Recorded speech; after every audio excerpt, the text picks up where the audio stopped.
Marcus Aurelius's secret to being truly valued. Why is it that no matter what we achieve, we often still feel unseen or undervalued? A person works long hours, builds a career, earns money, wins the respect of their peers, and yet in quiet moments they confess a hollowness inside. I still don't feel appreciated. I still don't feel enough. It is a longing that does not disappear with success, with wealth, or with recognition. It is one of the most deeply human hungers, the desire to be valued, to be truly seen for who we are. But here is the secret most people miss. Being valued is not the same as being praised. It is not the same as being noticed. In fact, history is filled with people who were praised loudly in their lifetimes, only to be forgotten within decades. At the same time, there are men and women who never sought applause, never begged for recognition, yet their names are remembered centuries later. Why? Because true value is not something granted by the crowd. It is not a coin others hand to you when they decide you're worthy. It is something deeper, something anchored in who you are and how you live, regardless of whether the world claps or turns away. Marcus Aurelius knew this better than anyone. He sat on the highest throne in the world, and yet he understood that the opinion of the crowd is fragile and fleeting. He knew that the more you chase recognition, the more you enslave yourself to the whims of others. The harder you beg to be valued, the less value you seem to hold. And so he sought a different path. A path where your worth comes not from how others measure you, but from how firmly you live by your principles. This is the secret we must uncover if we wish to stop living like beggars of attention and start living like masters of ourselves. Imagine this. Every day you wake up not with the question, will people value me today? But instead, will I live with virtue today?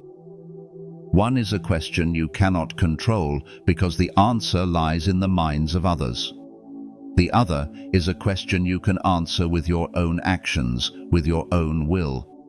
And in that difference lies freedom. Because when you are no longer chained to what others think of you, you begin to embody a quiet power. You begin to hold yourself in such a way that people can't help but notice. Paradoxically, when you stop needing their validation, you start becoming truly valued. This is where our journey begins, not in applause, not in status, but in the teachings of an emperor who never wanted to be emperor. Marcus Aurelius did not rise to greatness because he chased value. He was valued because he lived greatly, even against his own desire for fame. His life is the clearest demonstration of the Stoic paradox. The less you cling to the desire to be seen, the more people see something remarkable in you. The less you strive for recognition, the more you leave behind a legacy that cannot be erased. To understand Marcus's secret, we need to step into his world, to see the man who carried the weight of Rome on his shoulders, yet still spent his nights writing reminders to himself to stay humble, to stay just, to stay true. We need to see how he learned to measure value not by the roar of the crowd, but by the still voice of reason within his own heart. That is where his secret begins. Marcus Aurelius did not dream of being emperor. He did not hunger for the crown. He was born into a noble family, educated carefully, and adopted into the line of succession by Hadrian and later Antoninus Pius. Yet through all of this, Marcus was not the ambitious type. He was a boy who preferred philosophy to politics, who found greater joy in reading than in ruling. His tutors taught him logic, rhetoric, and law, but his own heart belonged to the pursuit of wisdom. He wore the philosopher's cloak as a teenager and studied under Stoic teachers with genuine passion. If he could have chosen, he might have remained a philosopher in the quiet corners of Rome, writing and reflecting on the nature of life.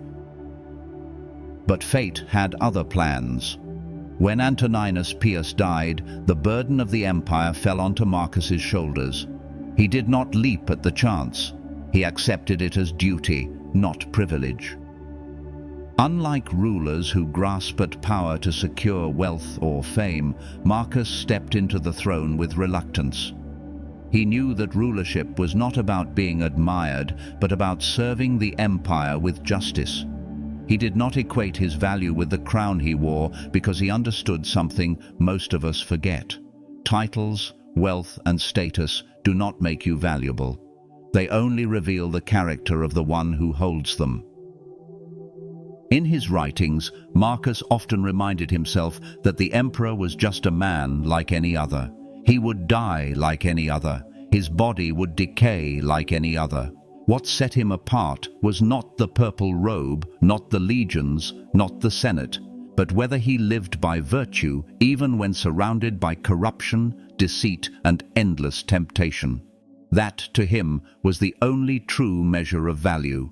Not applause, not reputation, not even the history books. Virtue alone. Imagine the paradox he lived.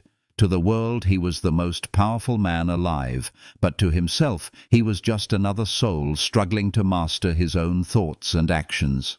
He writes in Meditations almost as if no one else would ever read it, reminding himself again and again that the crowd's opinion was smoke, that praise and blame are alike, that value lies in aligning yourself with reason and justice. He knew emperors before him were worshipped, adored, honored with monuments, and yet their names faded, their power crumbled, their cities turned to dust. What remained? Only the quality of their character, recorded in stories and whispered in memory. This is why Marcus never wanted to cling to the illusion that being valued meant being praised. He knew the applause of Rome could turn into curses overnight. He knew fame was fickle, just as our modern likes, followers, and comments rise and fall without substance. And so he sought something deeper, to live each day with justice, courage, temperance, and wisdom. That was his measure. That was the path he chose, and that is the path we can choose as well.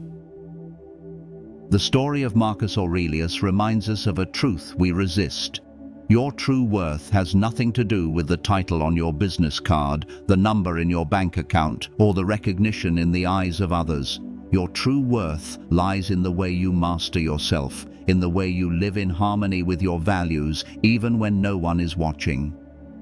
Marcus Aurelius, the emperor who did not want to be emperor, shows us that to be truly valued, you must first stop caring about being valued at all. You must turn inward to virtue, and from there let your life speak louder than any crown, any applause, or any fading reputation. From the time we are children, we are trained to seek approval. A child looks for a parent's smile, a teacher's praise, a friend's acceptance. This instinct follows us into adulthood, but it changes its form.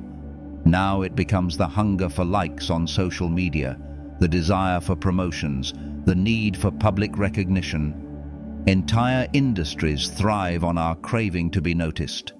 But Marcus Aurelius saw this craving for what it truly is, a trap that enslaves us to the ever-changing judgments of others. He wrote in his Meditations, almost as a stern reminder to himself, "The opinion of 10,000 men is of no value if none of them knows anything about the subject." What he meant was that applause means nothing if it comes from ignorance, if it comes from people who do not see you as you truly are. Yet, how often do we live as if their applause is the oxygen we need to breathe? How often do we adjust our choices to fit what we think will make others notice us? The pursuit of external validation is like chasing a shadow. Every time you think you've caught it, it slips away. The promotion that once filled you with pride becomes normal after a few months, and you crave the next one. The burst of likes and comments on a post fades within hours, and you long for another hit. The admiration of peers lasts only until someone else outshines you. The problem is not that recognition itself is wrong, it is that making recognition your source of value ensures you will never feel secure. Marcus warned against this cycle because he understood how fragile it makes a person. If your sense of worth is tied to the shifting opinions of the crowd, you are not truly free. You are a servant, constantly bending to the expectations and judgments of others. Today's admiration can turn into tomorrow's ridicule. Today's respect can dissolve into tomorrow's indifference. If you live for approval, you will die by rejection. The Stoic answer is simple, but not easy. Measure yourself not by what others think, but by what you truly are. If you act with justice, does it matter if someone calls you unjust?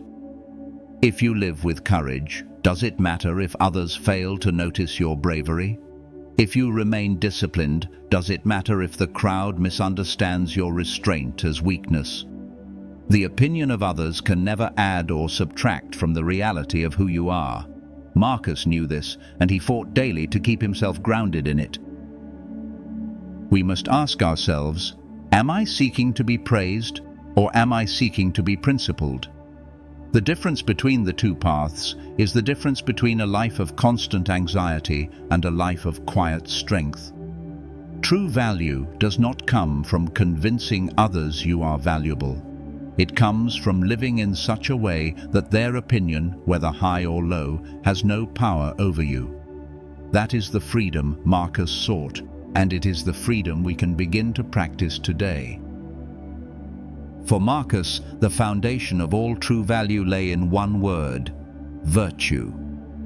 To the Stoics, virtue was not a vague ideal. It was the core of life's purpose. It was the compass by which all decisions were to be made, the standard by which all actions were to be judged. Virtue meant living in alignment with reason and nature, acting in harmony with what is just, wise, courageous, and temperate. If you lived by these principles, then your life was valuable, no matter how the world saw you. Marcus never tired of reminding himself that virtue was the only true good. Wealth could be lost, fame could be forgotten, power could be taken, even health and life itself were temporary. But virtue was within your control, and it alone defined the quality of your soul. He urged himself again and again to act with justice, even when betrayed, to act with wisdom, even when surrounded by folly, to act with courage, even in the face of war and plague, and to act with temperance, even when every temptation of Rome was within his reach. One story from his reign illustrates this vividly. When Avidius Cassius, one of his trusted generals, declared himself emperor and led a rebellion, Marcus had every reason to respond with rage and cruelty. Betrayal from a close ally, treason against the empire, it was the perfect justification for revenge.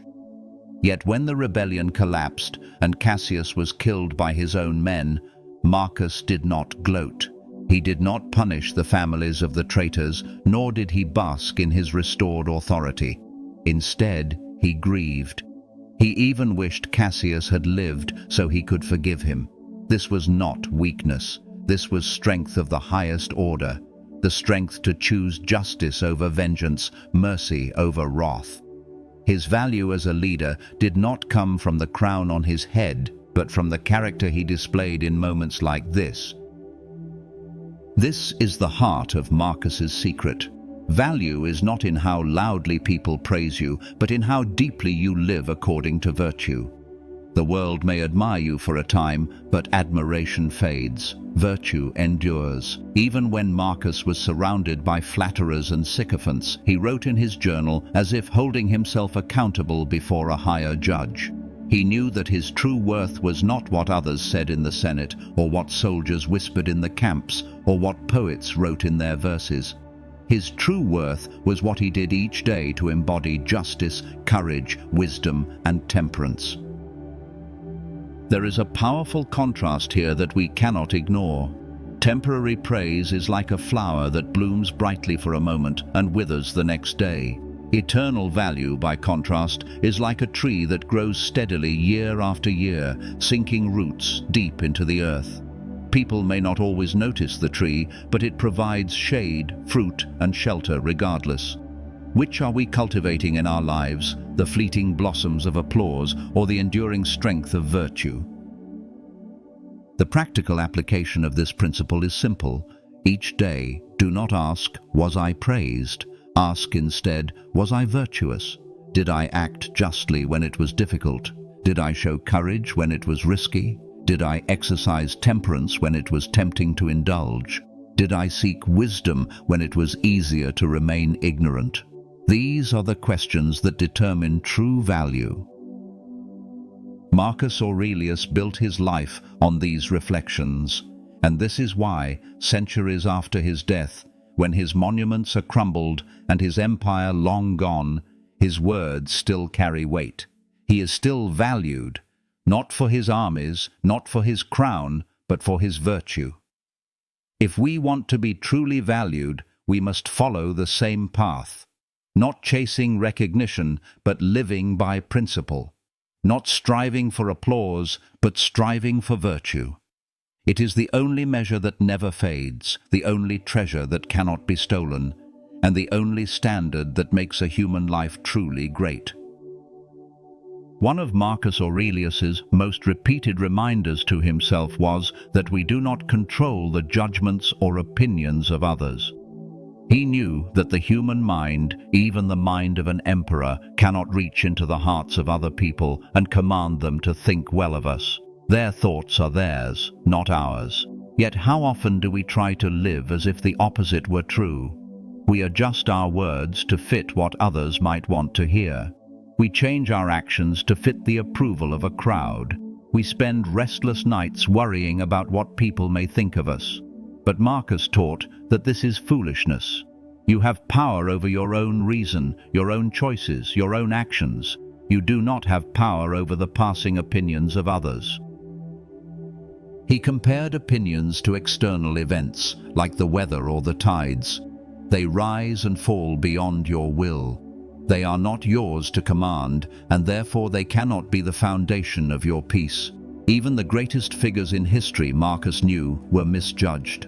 Socrates, one of philosophy's purest examples of virtue, was condemned to death by his city. Julius Caesar, admired by many, was murdered by his peers. If such towering figures could not control how they were seen, why should any of us waste our lives in the same pursuit? Freedom comes the moment you recognize that their opinions are not yours to govern.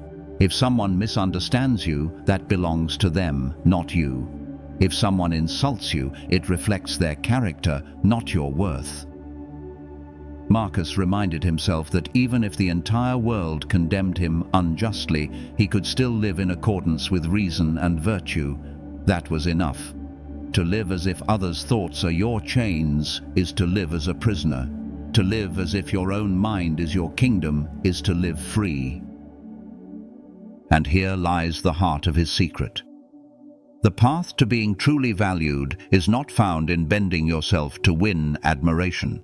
It is found in mastering yourself so deeply that you embody strength, wisdom, and calm in such a way that others cannot help but respect you. True value is not given to you. It radiates from within when you have disciplined your mind and trained your character. This is the paradox Marcus understood. Stop chasing value, and you will begin to possess it. Marcus's daily life was not one of effortless composure. His meditations reveal a man who struggled each morning to rise from bed, who fought against irritation, anger, pride, and fear.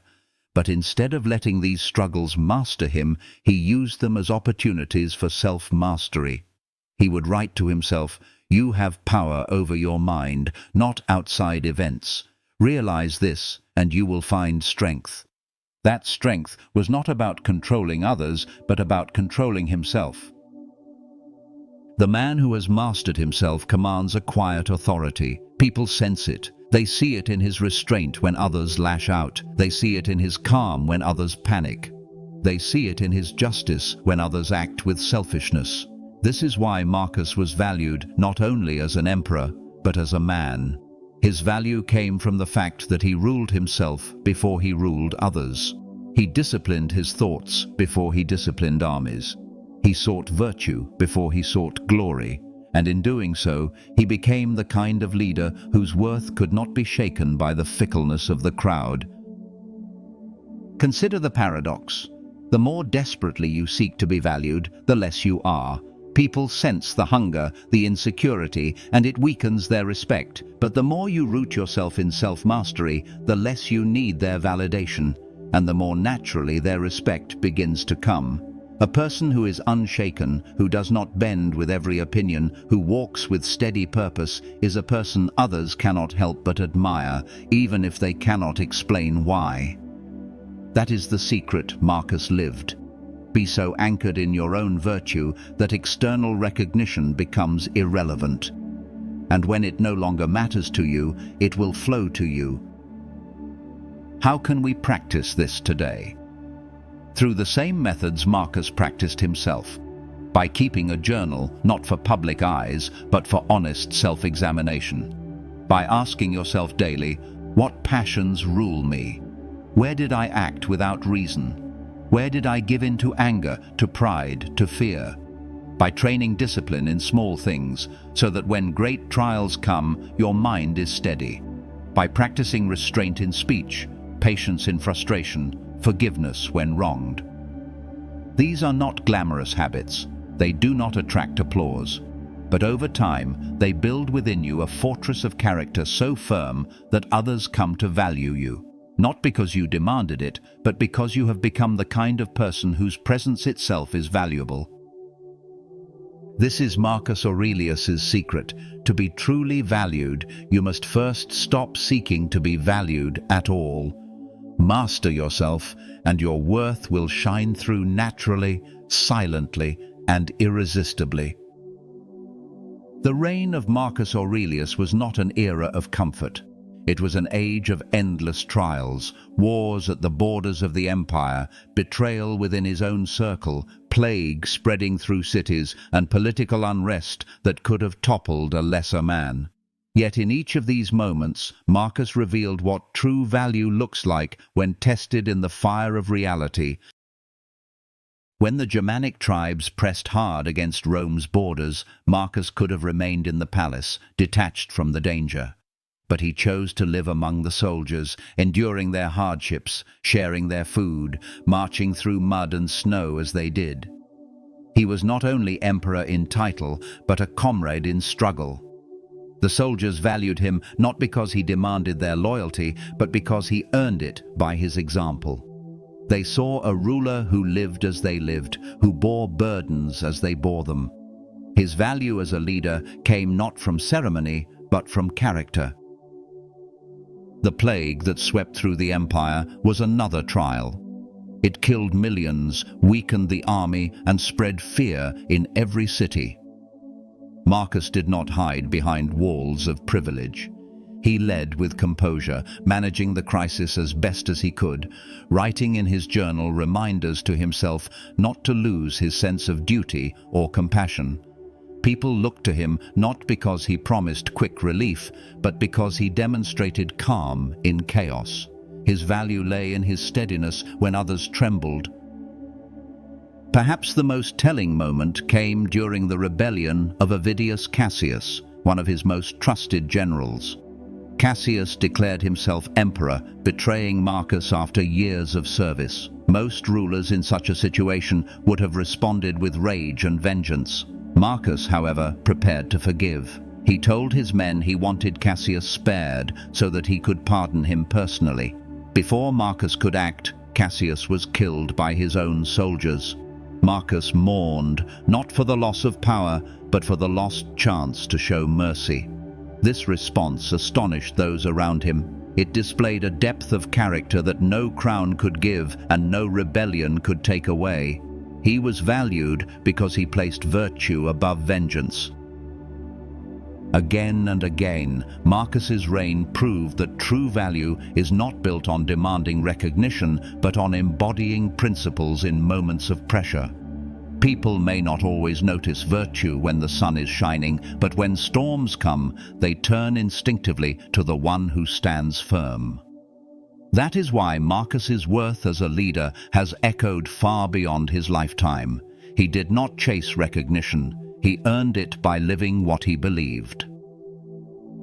Today, we do not live in palaces or command armies, but the same lessons apply. The pressures may not be plagues or rebellions, but the struggles of modern life can feel just as heavy. In our careers, we fight to stand out in crowded fields where recognition often seems unfairly distributed. On social media, we measure ourselves against others, seeking the digital applause of likes and comments.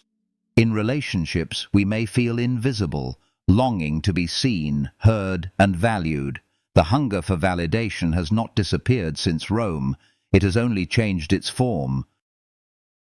Marcus's wisdom cuts through these illusions. If you build your worth on external recognition, you are forever at the mercy of forces you cannot control. But if you build your worth on virtue, you become unshakable.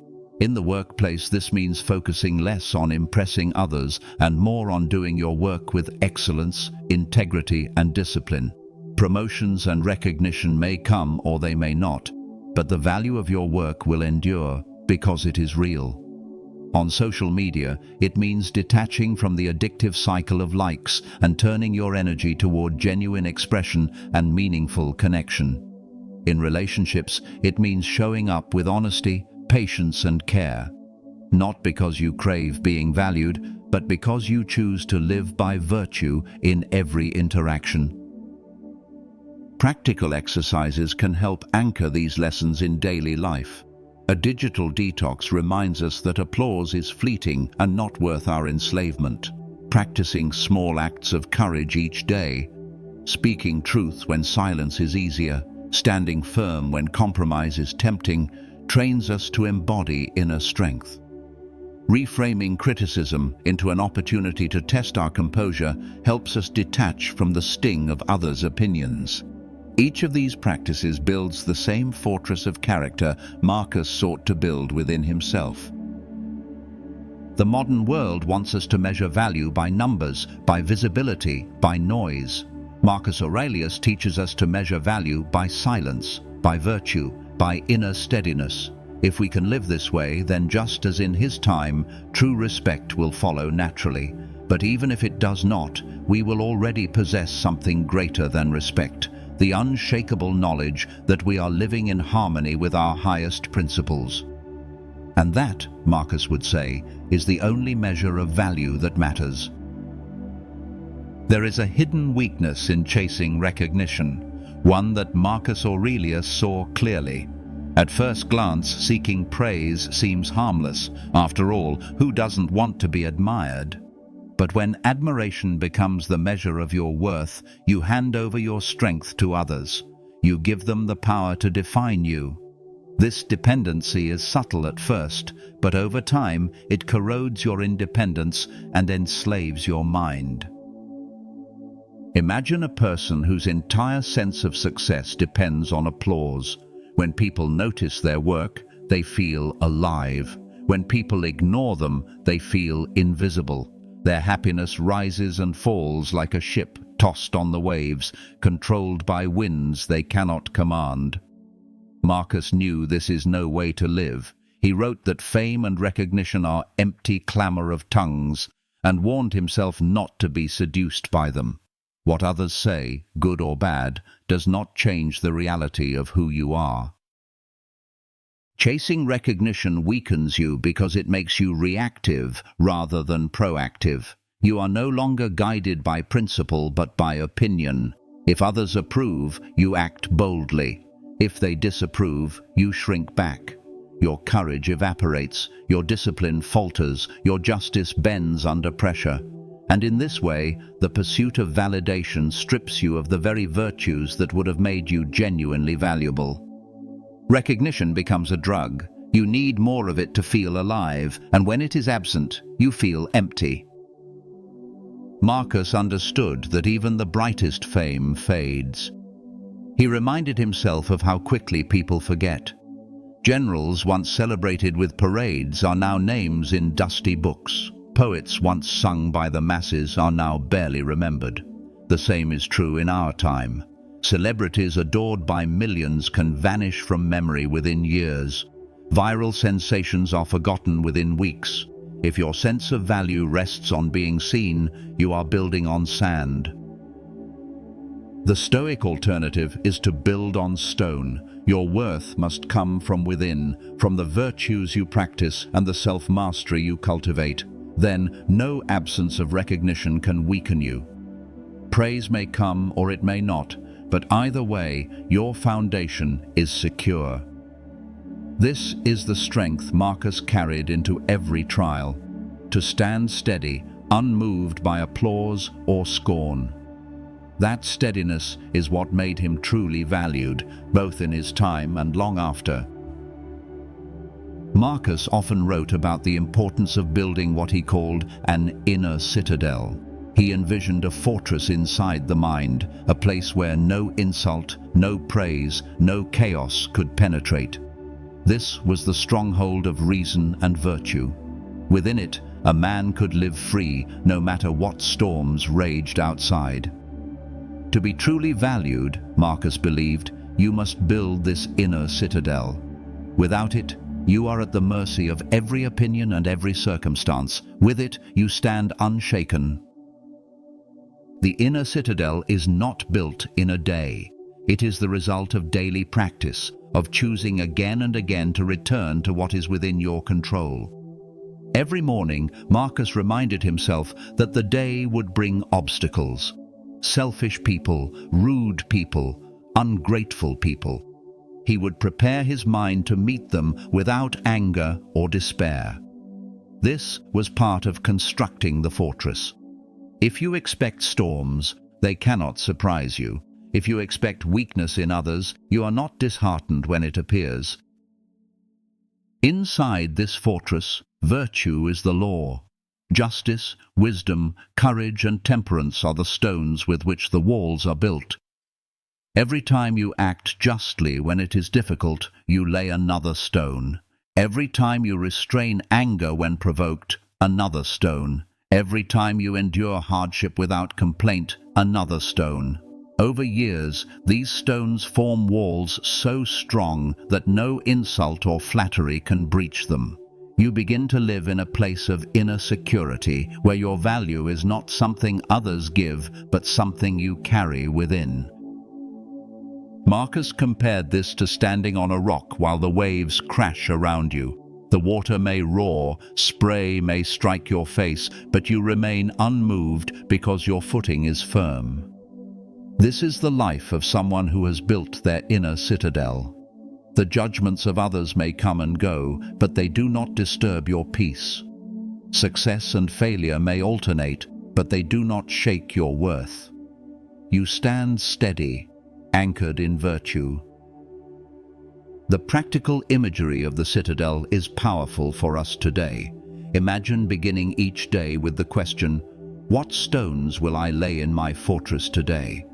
Perhaps it is an act of patience when dealing with a colleague. Perhaps it is courage in speaking truth when it is unpopular. Perhaps it is temperance in resisting indulgence. Each act strengthens your walls.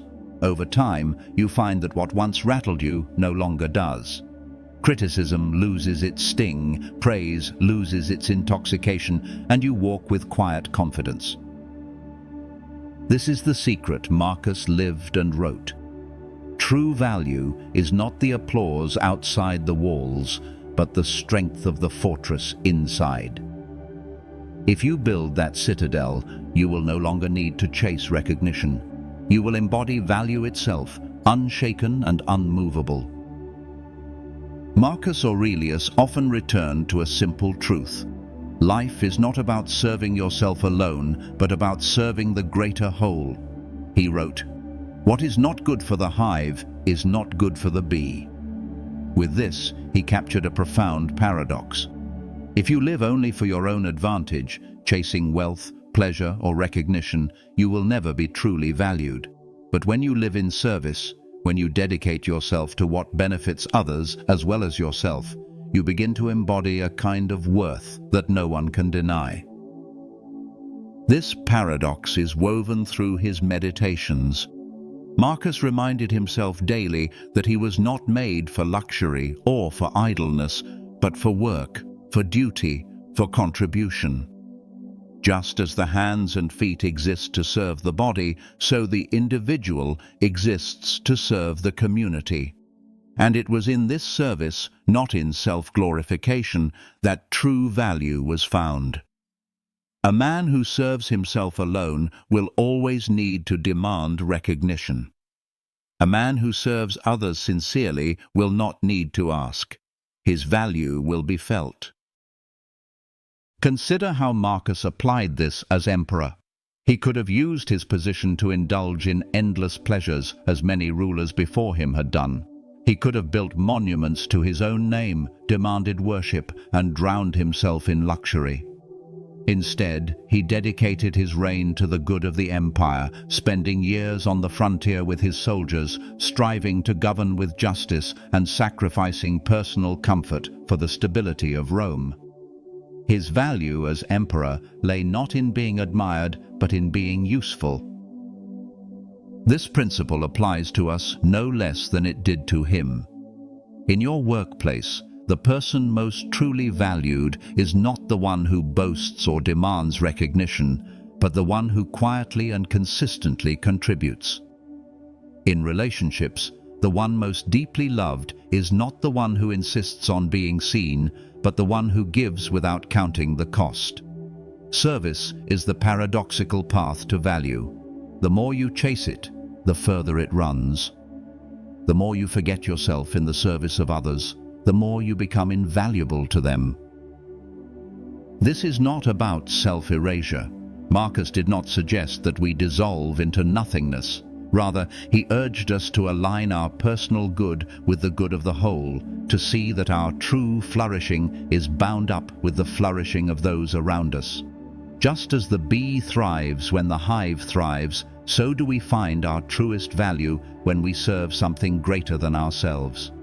To be truly valued, then, is not to beg for recognition, but to embody service so deeply that recognition becomes irrelevant, even unnecessary. And yet, ironically, it is those who live this way who are remembered and cherished the most. Death was never far from Marcus Aurelius's thoughts.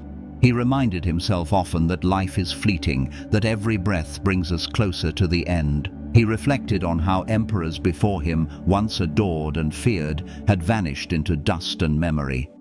Death strips away the illusions we build around ourselves, and in its presence, the truth of value becomes painfully clear. Fame does not survive the grave. Wealth cannot be carried beyond it. Power dissolves the moment the body grows cold. Only virtue endures. Marcus used the awareness of death not to frighten himself, but to sharpen his vision. He wrote, "Do not act as if you had 10,000 years to live. Death hangs over you. While you live, while it is in your power, be good." This was the ultimate measure of value. Not how loudly the crowd applauded, but whether he could meet death with a clear conscience, knowing he had lived with justice, courage, and wisdom. To him, being truly valued meant living a life that, when stripped of all external ornaments, would still stand as honorable in the face of mortality. This reflection is as relevant now as it was then.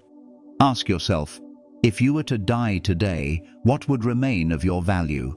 Would it be the numbers in your bank account, the titles you carried, the fleeting recognition of strangers? Or would it be the kindness you showed, the courage you practiced, the integrity with which you lived? Death exposes the emptiness of applause and the permanence of character. It reminds us that the only true value is the kind that endures beyond the grave. Marcus faced plagues that could have taken him at any moment, wars that threatened his empire, and betrayals that could have ended his life suddenly. In all this, he never lost sight of death as the ultimate equalizer. And because of that, he measured his worth not in temporary admiration, but in eternal virtue. His secret to being truly valued lay in this perspective. Live every day as if death is near, and you will focus not on chasing recognition, but on becoming worthy in yourself. When death comes, only that worth will remain. Marcus Aurelius did not leave us his meditations as a polished treatise for others, but as a private record of exercises for his own soul. They are filled with reminders, corrections, and practices meant to keep him aligned with virtue. From his example, we can draw practical exercises that help us cultivate the kind of inner strength and clarity that create true value, not in the eyes of others, but in the reality of who we are. One of his simplest but most profound practices was the morning reflection. Each day, Marcus prepared himself by recalling what kind of world he was about to face. People who were selfish, ungrateful, deceitful, jealous, or arrogant. By expecting this, he would not be surprised or discouraged when he encountered it. He also asked himself, what kind of person do I want to be today? This simple question focuses the mind not on what the world may give, but on how you will act regardless. Practicing this yourself anchors your day in intention rather than reaction. Equally important was his evening review. At the end of each day, Marcus would look back at his actions and measure them not by results, but by whether he had lived according to virtue. Did he act justly, even when it was inconvenient? Did he lose his temper or keep his composure? Did he give in to laziness or rise to his duties? This nightly examination is not about guilt, but about growth. It keeps you honest with yourself, and over time it builds the kind of integrity that no outside recognition can grant. Marcus also employed negative visualization. He would remind himself of losses that could occur: death, illness, betrayal, or misfortune. This was not to make him fearful, but to prepare his mind to meet them calmly if they came. By imagining criticism, rejection, or failure in advance, you disarm their power when they arrive. Instead of being shaken by what others say or do, you meet it as something you have already prepared your soul to endure. This practice makes you resilient against the sting of opinion. Another exercise was voluntary discomfort. Marcus wrote about the danger of becoming soft, of letting comfort rule your life. By deliberately practicing simplicity, eating plain food, enduring cold, working hard, he trained himself not to depend on luxury. In the same way, we can practice detachment from the comforts of recognition. When you deliberately withdraw from applause, perhaps by stepping away from social media or choosing to do good without telling anyone, you remind yourself that your value does not need to be seen to be real. Finally, gratitude was a core practice. Marcus continually reminded himself of the gifts he had been given: wise teachers, loyal friends, the opportunity to study philosophy, even the trials that forced him to grow. Gratitude shifts focus away from what is lacking, especially the lack of recognition, and toward the richness already present. In practicing gratitude daily, you train yourself to find value in life itself rather than in what others give you. These exercises, simple but consistent, are how Marcus built his inner citadel. They are tools for us as well, not to win more admiration, but to need it less, and in needing it less, to become truly valuable. When Marcus Aurelius died in 180 AD, he left no monuments to glorify his name.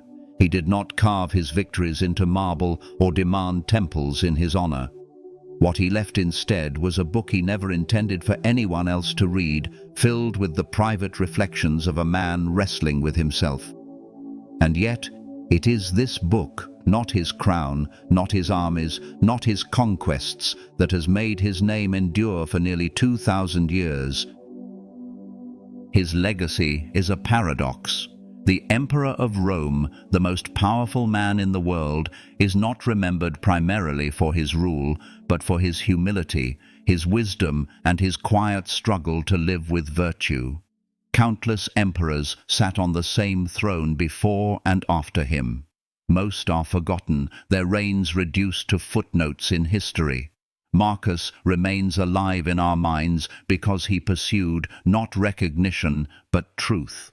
He is valued not for what he demanded but for what he became. His meditations, written in the midst of war and plague, continue to speak across centuries because they reveal something timeless. The battle to master oneself is the greatest battle of all. He did not present himself as perfect, but as a man striving, failing, and striving again. In that struggle, we see ourselves, and in his persistence, we find inspiration. He is valued now more than ever, not because he sought to be, but because he gave himself to virtue and left behind an example of what it means to live with integrity. The lesson of his legacy is clear. Fame fades, power collapses, wealth disperses, but wisdom and virtue leave an imprint that no time can erase. Marcus Aurelius's secret to being truly valued was not to carve his name in stone, but to engrave his character into his daily actions. And it is for this reason, centuries later, that we still speak his name with reverence. If you want to be truly valued, stop chasing it. That was the wisdom Marcus Aurelius lived by, and it is the wisdom he leaves for us. All your efforts to win recognition, to be admired, to secure applause, will only keep you enslaved to forces you cannot control. The moment you make your worth dependent on the crowd, you give away your power. But when you turn inward, when you anchor your life in virtue, in self-mastery, in service, then value flows naturally. Not because you demanded it, but because you became it. The path is clear, though not easy. First, master yourself. Rule your own impulses before you dream of ruling others. Conquer anger, pride, fear, and desire, and you will embody a strength that people cannot help but notice. Second, live by virtue. Choose justice even when it costs you, wisdom even when ignorance is easier, courage even when fear is louder, temperance even when indulgence tempts. Third, build your inner citadel. Prepare your soul each day to endure insult, rejection, and hardship without being shaken. Fourth, dedicate yourself to service. The person who gives more than he takes, who lives not for self-glorification, but for the good of others, is valued in ways that no title or applause can match. The life of Marcus Aurelius shows us the paradox that the less you care about recognition, the more enduring recognition becomes.